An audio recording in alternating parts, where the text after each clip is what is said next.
Olá pessoal, boa noite. Aqui é o professor Sérgio.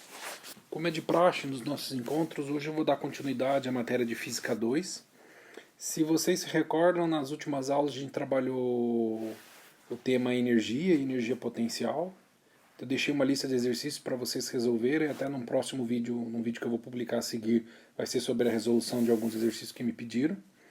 E hoje a gente vai entrar num capítulo novo chamado oscilações. Beleza? Pessoal, esse tema é bastante interessante porque ele estende desde problemas microscópicos, como a vibração dos átomos, até problemas macroscópicos, como uma mola oscilando, um pêndulo oscilando, tá ok? E passando pela onda eletromagnética e assim por diante. A gente vai se focar primeiro no conceito básico, vai entender o que é oscilação, quais são as grandezas associadas às oscilações, a gente vai descrever o sistema massa-mola, o pêndulo simples, e depois, no final do capítulo, falar um pouco sobre oscilações forçadas ou oscilações amortecidas. Beleza? Então, aqui basicamente está um textinho, o resumo do capítulo está aqui. Vamos ler junto. Um tipo muito especial de movimento ocorre quando a força que atua sobre um corpo é proporcional ao seu deslocamento em relação à posição de equilíbrio. Ainda, se o sentido dessa força for oposto à perturbação, chamamos essa força de força restauradora e o movimento será periódico. Não sei se vocês entenderam, mas é o seguinte, ó. Deixa eu pegar a caneta vermelha. Então o que acontece? Quando a força, eu vou ter um movimento periódico, um movimento oscilatório, quando duas condições são satisfeitas. Quando a força for proporcional ao deslocamento, e a outra condição é que a força seja oposta a esse deslocamento, oposta a essa perturbação. Beleza? Então, vamos olhar um exemplo aqui, bem simplesinho, eu fiz o desenho. Então, imagina a massa M, tá? Deixa eu voltar aqui. Essa massa M, ela foi, deixa eu voltar, esses botões são horríveis de apertar aqui. Então, vamos lá, tá aqui. Então, imagina que a massa M, ela foi deslocada da posição x0 até uma posição xt ali, tá? Então, posição x igual a 0, a posição x igual a um certo tempo. Imagina que o deslocamento, então, seja aquele d. A força que vai atuar puxando, ou melhor, tentando trazer essa massa de volta para aquela posição de equilíbrio é a força restauradora. E como ele vai passar pela posição de equilíbrio, com uma certa energia cinética, porque eu tenho uma força agindo, vai causar aceleração, ela vai ganhar velocidade e, consequentemente, ela vai ter uma certa inércia, ela vai passar pela posição de equilíbrio. Aí, quando ela for para o outro lado, essa mesma força agora vai ter sentido oposto e vai tentar trazê-la de novo. Então, ela vai ficar oscilando em torno desse ponto x0 aí. Mas vamos descrever com um pouco de calma aqui. Então, dá a minha força restauradora ali. Como eu havia mencionado com vocês, isso acontece quando a gente pega os átomos num sólido. Então, se eu pegar qualquer material sólido, as ligações químicas agem como se fossem molas. E essas molas, à medida que eu forneço energia térmica, as vibrações desses átomos puxados por essas molas vai produzir o que a gente chama de... Como a posição média não é perfeitamente no centro, ela é um pouco deslocada, o que vai acontecer é isso aparece para a gente como uma expansão térmica, tá? Então as distâncias aqui vão aumentando um pouco. Um fenômeno muito parecido, um fenômeno que envolve também o movimento periódico, é a oscilação do campo elétrico e magnético em ondas. Então aqui eu tenho a luz caminhando nessa direção da seta amarela, e perpendicularmente eu tenho o campo elétrico que está simultaneamente perpendicular ao campo elétrico e a direção de propagação. Beleza? Um outro exemplo de oscilações, para não ficar só em mecânica, é um circuito RLC. Não sei se vocês já ouviram falar nesse circuito. No circuito RLC eu tenho aqui, ó, deixa eu anotar. Eu tenho deixa eu voltar.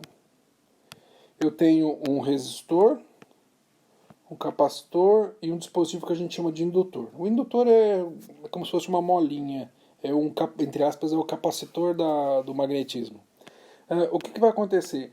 Quando a corrente alternada fluir, eu vou ter, quando a fonte alternada oscilar, eu vou ter uma oscilação da voltagem e uma oscilação da corrente, tá? Isso é muito parecido, e todos os conceitos aqui que a gente vai ver hoje vão se aplicar em parte ou em medida para esses fenômenos. Então, mas vamos focar no mais básico aqui, ou no mais introdutório. Então vamos lá. O que a gente pode falar aqui? Deixa eu voltar para não... Então, tá aqui. A gente vai falar sobre o movimento harmônico simples. O que é o movimento harmônico simples? Pessoal, já é complicado o suficiente descrever a oscilação, então vamos considerar o movimento mais ideal possível. O que é o movimento ideal? Seria aquele movimento em que as perdas de energia mecânica são negligenciadas. Então eu vou despesar todos os atritos, todas as forças dissipativas que podem aparecer no sistema, e o que eu vou ter é uma oscilação que vai perdurar por um intervalo de tempo indefinido. Então isso aqui vai ficar oscilando. Você sabe que, na realidade, se eu colocar um pêndulo para oscilar, aplico uma certa força, ele começa a oscilar à medida que o tempo vai passando, a amplitude vai diminuindo até ele voltar ao repouso, tá? Mas a gente vai desconsiderar todas essas perdas, e isso define para mim o que a gente chama de movimento harmônico simples, MHS. Então imagina aquele bloquinho, ele está numa posição x0, x igual a 0, e aquela posição eu chamo de posição de equilíbrio. Então imagina que eu desloco ele para a direita, e quando ele estiver deslocado aquela distância x, apareça uma força que vai puxar ele de volta para a posição de equilíbrio. Só que quando ele passar por aquela posição de equilíbrio, ele vai ter uma energia cinética, vai passar direto. Aí ele vai até o extremo agora da esquerda. Quando ele estiver lá na esquerda, ele vai deslocar uma distância menos x. E vai aparecer uma força tentando trazer ele para a posição de equilíbrio. É a mesma força. Então imagina que em t igual a 0 ele estava no meio, numa posição de equilíbrio. Em t igual a 1 ele foi para a direita. Em t igual a 2 ele voltou para o centro, passando pelo centro. Voltou agora foi para a esquerda. Depois ele volta para o centro. Percebe que quando ele voltar para o centro agora, ele vai ter percorrido um trajeto todo. Ele saiu do centro, foi para a direita, voltou para o centro, foi para a esquerda, agora voltou para o centro. Então tem um movimento completo. Isso a gente chama de período. Então se o tempo aqui foi em segundo, em 4 segundos ele completou um ciclo completo. E vai continuar oscilando aí. Beleza? Então, se nós construirmos um gráfico da posição em função do tempo, então, ó, qual é a posição desse bloquinho relativo a x? Então é x em função do tempo, em metros, e o tempo ali. A gente vai perceber assim, ó, vou colocar o tempo ali no eixo, 1, 2, 3, tá? 5, por exemplo. Então 5 segundos. E o meu eixo x é a ordenada desse cara aí, desse gráfico. Então perceba assim, em x igual a 0 ele está na origem. Deixa eu marcar ali. Em x igual a 0, deixa eu voltar. Em x igual a 0, em t igual a 0, ele está na origem. Em x igual a 0. Em t igual a 1, ele foi até o extremo da direita, no x positivo. Depois ele volta para o centro em t igual a 2, vai até x igual a menos x, ou seja, vai todo para a esquerda. Depois ele volta para o centro em 4 e depois ele vai continuar e vai voltar para a posição x quando ele passar mais um segundo. Então perceba que o movimento ali é um movimento periódico. Pessoal, se o movimento é periódico, se eu quiser descrever ele por uma função matemática, não faz sentido pegar uma equação de reta, não faz sentido pegar uma parábola. Eu tenho que descrever eles em termos de uma função que seja periódico. Antes da gente entrar na função do movimento, vamos analisar um pouco mais. Tá? Então eu tenho que ter uma função que seja periódica também. Vamos ver algumas propriedades desse movimento. A primeira coisa, concorda comigo que o máximo que ele vai avançar em x, se você olhar o desenho da esquerda, o bloquinho, ele vai lá o máximo quando x é igual a x ali, ó, no extremo. Aquilo a gente chama de amplitude. Então a amplitude ela tem amplitude para cima e depois eu tenho amplitude para baixo. A amplitude aqui é o valor do x. Tá? E o que acontece? O tempo que ele levou para fazer um movimento completo a gente chama de período. E aquele cara de amplitude. Existe uma outra grandeza que é associada a essa oscilação que a gente chama de frequência. O que é a frequência? Frequência nada mais é com que o intervalo, não é bem o intervalo, mas é quanto ele passa, quanto tempo, entre aspas, ele leva para passar pelo mesmo ponto, tá? Então a frequência com que o objeto passa por um mesmo ponto. A frequência é definida como o inverso do período. Se o período é segundos, é tempo, Então a frequência é 1 sobre segundos, que a gente usa como hertz. Tá? Então a gente consegue agora definir um movimento aqui para a gente estudar o caso e obter as equações. Vamos pegar um movimento mais simples, que é o sistema massa-mola. Então imagina assim, ó. Imagina que eu tenho uma molinha, ela está parada, eu venho e perturbo essa mola. Então eu perturbei essa mola, ela deu um chute nela para a direita, o bloquinho agora deslocou de x igual de 0 até x. Quando o bloquinho for para lá, apareceu a força restauradora, que vai trazer o bloquinho para cá. Mas como vai aparecer uma força, vai ter aceleração, ele vai passar direto pela posição de equilíbrio e vai até o outro lado. Vai ser absolutamente a mesma amplitude, só que agora à esquerda, que eu chamei de menos x. Vai aparecer a força restauradora de novo, tentando trazer ele para lá. Então ele fica indo e voltando. Pessoal, a força restauradora aqui nada mais é que a força elástica. E essa força elástica, ela de fato, ela é oposta ao deslocamento. Percebe o seguinte, cai a constante da mola. Então percebe que esse sinal de menos aqui está dizendo para a gente exatamente isso. Ó. Esse vetor à direita é oposto ao vetor da esquerda. O sinal de menos diz isso para a gente aqui nos vetores. Beleza? E essa é a famosa lei de Hooke ou força elástica. O que a gente consegue falar sobre a constante elástica? Vamos falar um pouquinho sobre a constante elástica da mola. A constante elástica da mola nada mais é que a razão entre a força e a deformação. Pessoal, se a gente olhar esse cara com um pouco mais de cuidado, num gráfico em que y é a força e a abscissa for x, esse cara aqui é o coeficiente angular, beleza? Então vamos construir um gráfico para descrever melhor ele daqui a pouco. Deixa eu só falar um pouco sobre a unidade. A unidade aqui é óbvia, né? Força é newton, deformação, ou quanto a mola esticou, é distância, metros. Então a unidade desse cara é newton por metro. Agora vamos entender o que ele significa. Então imagine que eu pegue um gráfico, como eu acabei de dizer, eu vou colocar a força no eixo y e a deformação, o quanto a mola esticou ou comprimiu, no eixo x. Aí eu peguei 3 molas diferentes para dar um exemplo. Tá ali, ó, a mola 1, a mola 2 e a mola 3. Beleza? Pessoal, eu acabei de dizer que nesse tipo de gráfico, em que a força é o eixo y, o meu coeficiente angular é o quê? É o próprio k. Mas o que significa isso? Significa que para essas 3 molas eu vou ter um k diferente.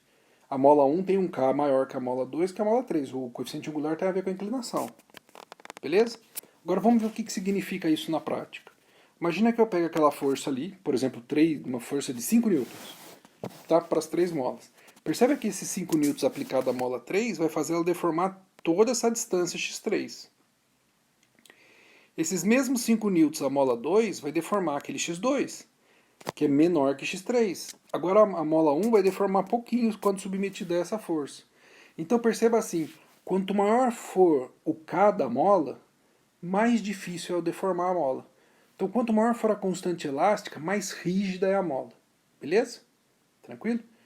Então isso vai aparecer depois pra gente lá, quando a gente olhar as equações, aí fica fácil de entender. Mas é meio óbvio. Se a constante elástica ela é maior, provavelmente eu tenho que aplicar mais força para a mola se deformar. Mas vamos analisar com calma lá para frente. Então dá um bisu. Pessoal, se eu pegar a segunda lei, um jeito melhor, um jeito interessante de tentar resolver esse problema é tentar obter uma equação que me descreva o comportamento da posição em função do tempo. Todos os problemas de mecânica, a gente está buscando, sempre que possível, a equação horária da posição, da velocidade ou da aceleração. Então eu quero saber onde ele vai estar em função do tempo. Isso para mim é mecânica. Então eu quero estudar o movimento desse cara. Então, vou pegar a segunda lei. A segunda lei diz para mim que o somatório de todas as forças tem que ser o produto da massa vezes a aceleração. Eu sei que a aceleração nada mais é que a derivada segunda da posição no tempo. Tá? Isso você deve ter visto já, a gente chama de princípio fundamental da dinâmica ou equação diferencial aqui do movimento, equação diferencial da posição. Beleza? Então eu tenho que agora achar um termo aqui, ó, eu tenho que ver qual é a força que está agindo. Ó, o lado direito eu já tenho. O lado direito eu sei que é esse produto. Agora eu tenho que olhar a força e ver esse lado aqui para saber o lado esquerdo. E daí eu consigo resolver para obter uma equação. Professor, não entendi. Você vai entender agora. Presta atenção aqui. Ó. Então vamos lá. Então vamos pegar aqui. Então imagine que na ausência de atrito, tá? Vou desconsiderar todos os atritos, a única força que vai aparecer no bloquinho é a força elástica. Então como é que eu posso escrever isso? Então tá aqui, eu sei que a força resultante é a massa vezes a aceleração. Tá ali. Massa vezes aceleração, eu escrevi ela aqui, ó. Como o movimento lá acontece em x, no lugar de r, que é a posição, eu escrevi em função de x. Esse cara aqui é igual a esse cara aqui. Então, como que eu escrevo a força elástica? A gente acabou de ver que é o produto da constante elástica da mola vezes a deformação da mola. Tá ali. Então eu tenho agora uma equação. Professor, isso aqui é uma equação estranha. É uma equação diferencial. Por quê? Porque ela envolve uma derivada. Tem uma derivada segunda de uma grandeza x. Daqui a pouco a gente escreve melhor esses caras aqui, mas é isso que interessa por enquanto. Então eu tenho uma equação que é chamada equação do MHS. Equação diferencial do MHS. Ela é função basicamente de quem? Quem que é a grandeza, a variável derivável? É a posição. Então eu tenho que resolver essa equação para eu encontrar a equação da posição em função do tempo. Então, continuando aqui. Então eu quero obter uma função de x que me descreva onde aquele bloquinho vai estar para cada intervalo de tempo. Tá? Então eu quero obter a equação horária da posição do bloquinho. Então a gente deve resolver a equação diferencial ordinária. O que eu vou fazer ali? Vou pegar a equação que está em amarelo, vou passar só a massa dividindo. Aí ficou bonitinho ali. Beleza? Aí ficou para mim. Então tá aqui. Deixa eu voltar. Tá aqui. Beleza? A mesma equação de cima, só passei a massa dividindo. Até agora eu não fiz nada. Esse termo que eu circulei é a aceleração. Esse termo é a deformação. Tá? Vamos voltar. Pessoal, o que interessa para mim aqui? Ó? O que interessa é o seguinte. Ó. Se vocês repararem, esse cara é x e esse cara aqui é x. Então, percebam que eu tenho que obter uma função x de t, da posição em função do tempo, que satisfaça a seguinte condição. Qual é a condição? A derivada segunda dessa função tem que ser igual à própria função. Senhor, não entendi. Ó, dá um bisu. Eu não estou derivando duas vezes em função do tempo. Essa derivada segunda da função tem que ser igual à própria função. Então, a solução da equação diferencial é quando eu encontrar uma solução que se encaixe nisso, cuja derivada segunda seja igual a ela mesma, exceto o sinal de menos aqui que está e a constante que está aqui. Beleza? Então, quais são as funções cuja a derivada eu derivo ela uma vez, depois derivo ela de novo e eu volto nela mesmo? Pensa um pouquinho, pessoal. Dá um bisu nas funções trigonométricas aqui. Então, construí o círculo trigonométrico. Aí, seno, cosseno, menos cosseno. Se eu pegar a derivada do seno, eu tenho cosseno. Se eu pegar a derivada do cosseno, eu tenho menos seno. Perceba então que eu saí do seno, olha que interessante, eu saí do seno e voltei para o seno, negativo. Olha outro exemplo. Se eu pegar o cosseno e derivar, eu passo pelo menos seno e depois eu volto pelo menos. Então, voltei, saí do cosseno. Derivei duas vezes, voltei para o cosseno com sinal trocado. Beleza? Então, perceba assim, ó, se você não quiser esquecer a derivada, até é bom guardar isso. Toda vez que eu pego o círculo trigonométrico e ando no sentido horário, eu estou derivando. Então, a derivada de cosseno é menos seno, menos cosseno, seno, e assim por diante. Aí, só para constar, se você girar no sentido anti-horário, você tem a integral. Integral de cosseno é seno, integral de seno é menos cosseno. Beleza? Mas não se apega à integral aqui, só para deixar guardado. Então, dá uma olhada. Ó. Concorda que se a derivada segunda desses caras volta nele mesmo? Então, eu posso dizer que a solução que satisfaz isso são soluções do tipo x em função do tempo, cuja equação é descrita em termos de seno ou cosseno. Beleza? Aí, como seno e cosseno, eu também posso escrever eles agrupados em termos do número de Euler ou da função de Moivre. Beleza? Essa função é uma exponencial do número real mais um número imaginário, que isso também aparece seno e cosseno. Não interessa pra gente agora, tá? Vamos pegar no basicão primeiro, depois a gente avança para isso se der tempo. É caso você olhe na internet, você vai ver que eles resolvem a equação diferencial em termos desse número, em termos desse expoente aí, desse exponencial, tá ok? Mas vamos nos apegar o que é o basicão aqui pra gente tentar entender primeiro. Então vamos ver o seguinte, ó. Pessoal, primeira coisa, a função seno e cosseno, ela tem uma certa amplitude. Não é bem uma amplitude, mas ela tem uma certa variação de valor. Ela vai de -1 até +1, passando pelo zero. Tá? No máximo, o círculo trigonométrico tem 1 metro, tem 1 de raio, então ela vai de -1 até 1. Beleza? Então, dá uma olhada comigo aqui como que ficaria montada a minha equação. Então vamos tentar construir a nossa equação da posição em função do tempo, a nossa equação horária. Então x de t pode ser o cosseno do θ, porque o cosseno sempre opera no ângulo, ou um seno de θ. Beleza? Mas pensa comigo, ó. Pessoal, qual é a condição de existência do x no movimento harmônico simples? Ele pode ir desde a amplitude máxima positiva, passando pelo zero, até a amplitude máxima negativa. Beleza? Então percebam, quando eu multiplicar o cosseno aqui, já que ele vale de -0 até -1, desculpa, de -1 até 1, eu tenho que ter alguma coisa na frente que quando ele multiplique, chegue nesses caras aqui. Então eu tenho que pôr uma amplitude ali. Então a amplitude vai na frente. Beleza? Então dá uma olhada no meu gráfico ali, ó. Então tá ali, ó. Esse cara varia por uma amplitude A, passando pelo zero, então tá lá a amplitude A, passando pelo zero até o ponto de mínimo, que é o -A. Beleza? Depois volta para o zero. Então perceba que eu tenho uma região de existência do x, que vai de x passando pelo zero até -1. Beleza? Então a equação tem que trazer isso junto. Então a primeira coisa é multiplicar a amplitude por cosseno, ou seno. Beleza? Aí tem uma coisa. A minha função é x do tempo, mas o cosseno ou o seno operam em ângulo, operam em radianos. Beleza?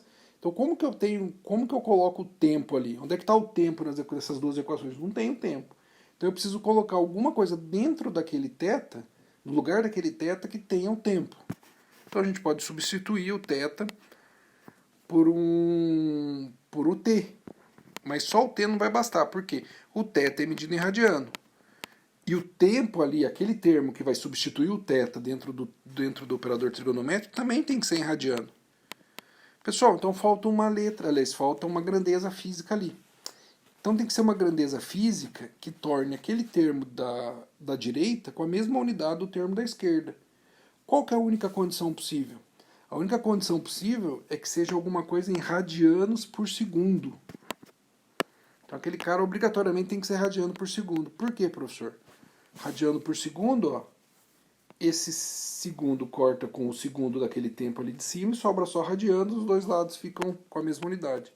Agora eu pergunto para você, que grandeza física é medida em radiano por segundo? Radiano por segundo, lá do movimento circular, você deve ter visto, a gente chama de velocidade angular. Tá? Ômega. Então a velocidade angular, ela nada mais é que a relação, que ela descreve a relação entre o operador trigonométrico com o movimento real. Então ele está dizendo assim, ó, quanto tempo ele leva, qual é a relação entre o tempo e o movimento. Então quanto tempo ele leva para ir e voltar. Esse ômega diz para a gente uma grandeza que dá o equilíbrio entre o tempo e a função matemática. Então esse cara vai descrever para a gente o quanto tempo, ou melhor, o quão rápido ele está oscilando, beleza? Então ele dá uma relação entre o tempo e a função trigonométrica aí. Vocês vão entender daqui a pouco melhor, dá uma olhada no exemplo. Logo, as soluções ficam primeiramente assim, ó. Então ficou o x é igual a amplitude cosseno de ômega t, ou x seno de ômega t, beleza? Aí, vamos olhar para o caso aqui particular. Pessoal, em t igual a zero, olha ali em laranjinha, ó, olha aqui em laranjinha, beleza? Em t igual a zero, quanto vale o x? Nesse movimento específico, vale zero. Então, vamos colocar aqui o t igual a zero e o t igual a zero nesses caras, beleza? Para satisfazer a minha condição de cima, essas duas funções têm que dar zero. Ou melhor, uma delas tem que dar zero. Vamos colocar ali, ó.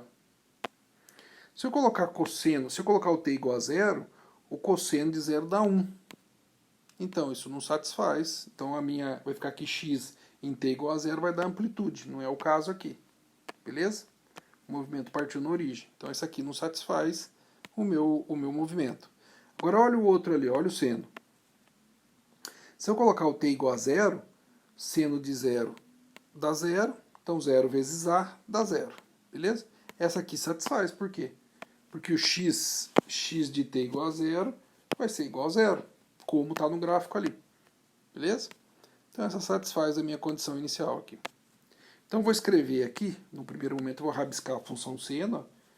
Então, está ali o movimento. Essa função em azul está descrevendo para mim o movimento. Ela é x de t, vai ser amplitude, vezes o seno. Agora, vamos ver quanto vale o ômega. Agora, eu vou tentar obter aqui o ômega. Quais são as condições iniciais? Primeira coisa, ó, em t igual a 1 segundo, x é igual a amplitude. Dá um bisu para mim, volta aqui, ó. Em t igual a 1 segundo, olha lá no desenho, t igual a 1 segundo, o x equivale a toda a amplitude. Beleza? Então vamos colocar essa condição ali. Então vamos pegar. Então logo, como é que vai ficar? Vou pegar essa equação aqui, ó. Vou pegar a equação do x e vou colocar no lugar do x o a. Já que x de t igual a 1 igual a a. Aí eu vou copiar, então vai ficar a igual a seno de ômega t. Olha ali. Seno de ômega t. Esse a passou dividindo, então esses caras vai dar 1 aqui. Então fica aqui o seno de ômega t igual a 1. Pessoal, então perceba o seguinte, ó. Esse cara que está ali dentro, quanto vai valer para poder dar 1? Qual é o ângulo que me dá um seno igual a 1? 90 graus. Ou, em radianos, que equivale a π sobre 2 radianos. Beleza? Então perceba o seguinte, ômega t tem que ser igual a π sobre 2. Beleza? E quanto vale o t? Ó, perceba que toda essa discussão aqui foi válida quando o t foi igual a 1. A gente chegou nesse ponto quando o t foi igual a 1. Então eu vou pegar esse t igual a 1 e vou colocar aqui. Então, para esse exemplo, dá uma olhada aqui o seguinte. Ômega vai ser igual a π sobre 2. Beleza? Aí eu venho e consigo construir a equação que eu vou marcar em azul lá no desenho. Ó. Então fica a seno de ômega. Ômega vale π sobre 2 radiano por segundo vezes o tempo. Sabendo o ômega, ó, percebe que sabendo o a, sabendo a amplitude máxima, e para qualquer intervalo de tempo eu sei onde é que está esse carinha. Beleza? Agora vamos discutir um pouco quando que eu uso seno, quando que eu uso cosseno. Vamos trabalhar um pouco melhor nisso aí. Então tá ali o meu movimento. Vou copiar ele aqui de novo. Vamos voltar a trabalhar mais na equação. Então a gente viu que a solução para esse movimento específico, para esse caso específico, ela fica escrita como x de t é igual a seno de ômega, que é π sobre 2 vezes o tempo. Tá ali desenhado. Beleza?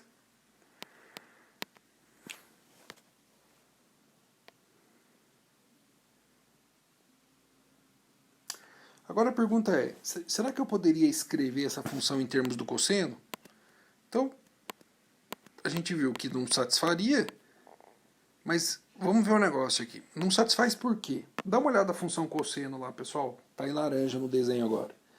Em t igual a 0, o cosseno é 1, então daria amplitude máxima. Então dá uma olhada. Qual a diferença de fase entre a função seno e a função cosseno? Eles estão defasados 90 graus. Então, eu posso reescrever a mesma função em função de seno ou cosseno, desde que eu inclua esse termo de fase. Tá? Então, o cosseno está defasado menos π sobre 2 em relação ao seno. Então, dá uma olhada. Então, eu posso reescrever a função da oscilação. Ó, tá? A cosseno de ômega t mais uma constante aqui que é o ângulo de fase. Então eu posso escrever qualquer função, qualquer oscilação ou em seno ou em cosseno, desde que eu incluo, no caso, a fase. Então dá um bisu. O que eu estou querendo dizer? Seno e cosseno são equivalentes.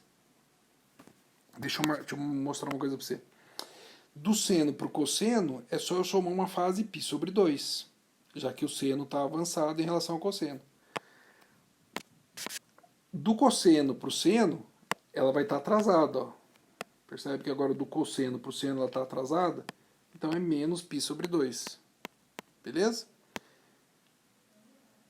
Ou seja, eu tenho uma função que é, por exemplo, aqui, A seno de ômega t, que é igualzinho a A cosseno de ômega t mais π sobre 2. Essa equação aqui do movimento é exatamente igual a essa equação do movimento. A solução são exatamente a mesma coisa. Que é igualzinha de baixo também. Ó. A cosseno de ômega t é igual a A seno de ômega t menos π sobre 2, escrito em termos do seno. Beleza? Percebe que a equação que está à direita é exatamente a equação que está à esquerda, desde que eu leve em conta o termo de fase. Beleza? Então, por isso que em alguns casos, você escrever em função de seno ou escrever em função de cosseno não faz a menor diferença, desde que você corrija, no caso, quando pedir, ou quando for necessário, corrigir pela fase. Beleza? Então, acho que tenho tirado a primeira dúvida. Professor, quanto que eu uso seno ou cosseno? Cara, não tem problema usar seno e cosseno. É muito mais fácil quando eu não tenho que pôr a fase, então eu escolho, óbvio, seno ou cosseno quando o movimento é meio óbvio, quando o movimento é trivial, aí eu fico sem a fase. Não preciso incluir a fase, tá? Mas se aparecer cosseno e tiver a fase, você sabe o que está acontecendo. Então vamos imaginar o seguinte, como fica a aceleração e a velocidade. Pessoal, a equação da posição, vou pegar uma aqui qualquer, vou pegar em função do seno. Então fica para mim que x é igual a seno de ômega t. Essa é a função horária. O que é a velocidade? A velocidade daquele bloquinho vai ser a derivada da função x em função do tempo. Então eu derivo ela. Então eu derivo aquela equação de cima ali, ó, a seno de ômega t. Pessoal, quando eu derivo uma função seno, eu derivo o que está dentro do seno. Então eu derivei esse cara aqui. A derivada dele vem para fora, então ficou a derivada, ficou ômega. Se você olhar o círculo trigonométrico lá, a derivada do seno é cosseno. Então ficou a ômega cosseno de ômega t. Beleza? Então essa é a equação da velocidade. E da aceleração?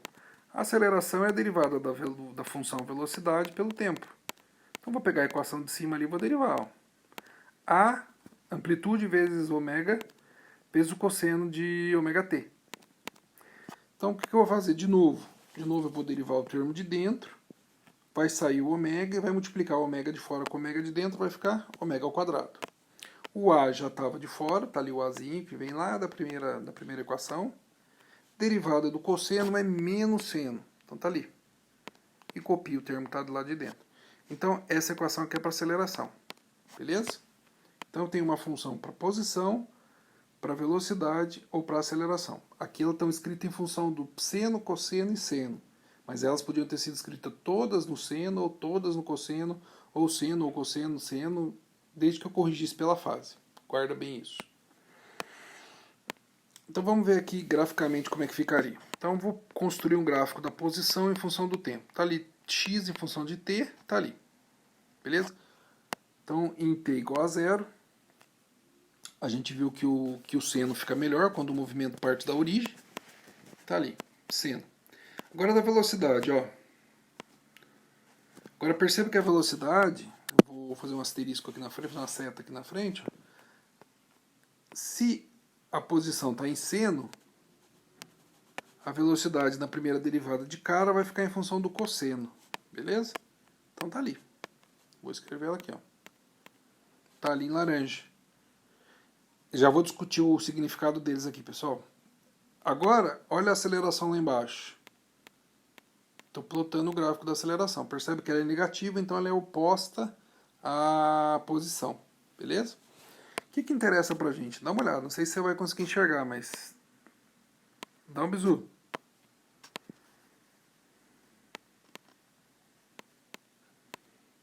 Imagina que eu tenho a molinha oscilando. Tá?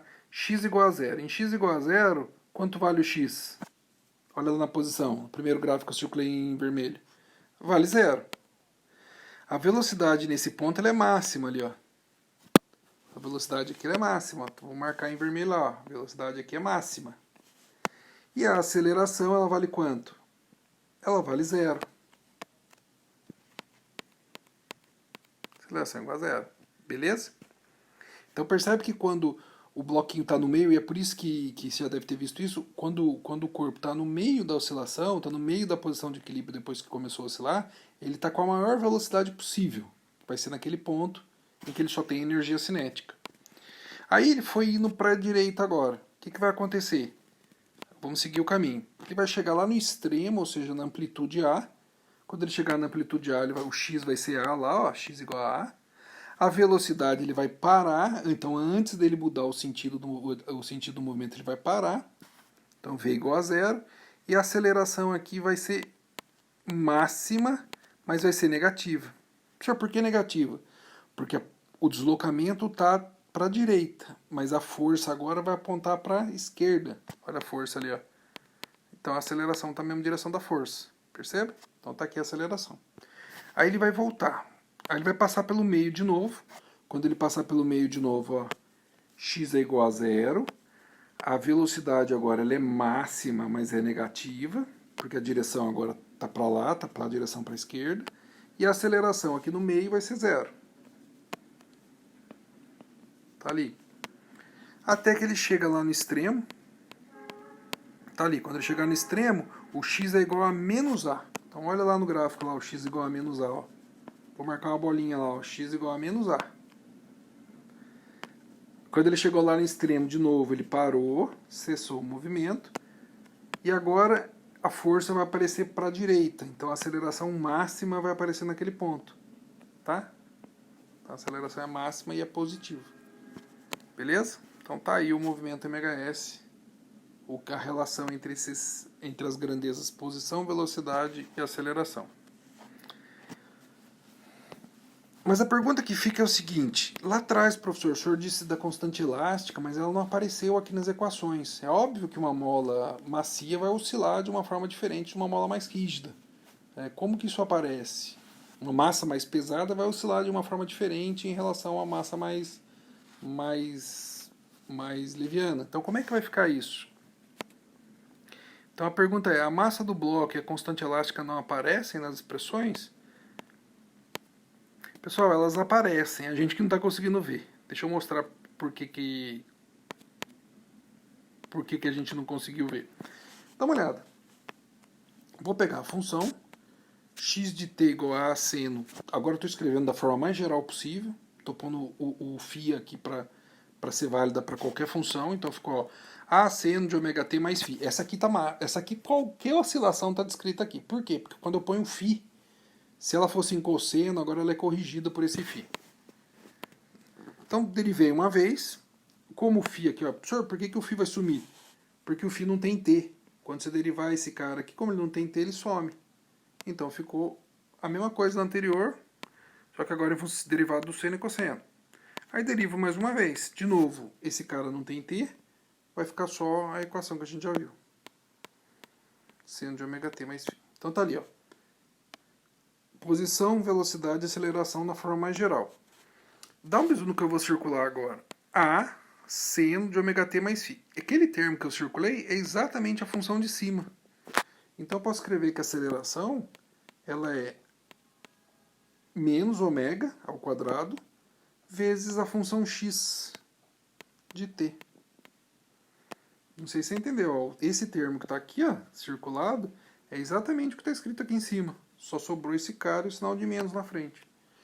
Então perceba o seguinte, a função da aceleração vezes a função temporal da aceleração é absolutamente igual à função temporal da posição vezes a velocidade angular ao quadrado menos 1. Pessoal, como é que a gente escreve a aceleração? Se eu pegar a segunda lei, a força, que vai ser em função do tempo, vai ser o produto da massa vezes a aceleração, que é a função do tempo. A deformação ali, no caso x, ela é dada pela lei de Hooke, que também vai depender do tempo, porque o x depende do tempo. Então, ali, ó, o x é função do tempo, então a força também vai ser função do tempo. Aí o que eu vou pegar? O que eu posso fazer? Eu posso isolar, ó, eu posso isolar o A aqui, passando esse M dividindo. Então, no lugar do A, eu posso escrever aqui, no lugar desse A, eu posso escrever que A é igual a força resultante sobre a massa. Vai ser igual a menos ômega ao quadrado. No lugar do x, eu vou passar esse menos k dividindo. Então vai ficar o quê?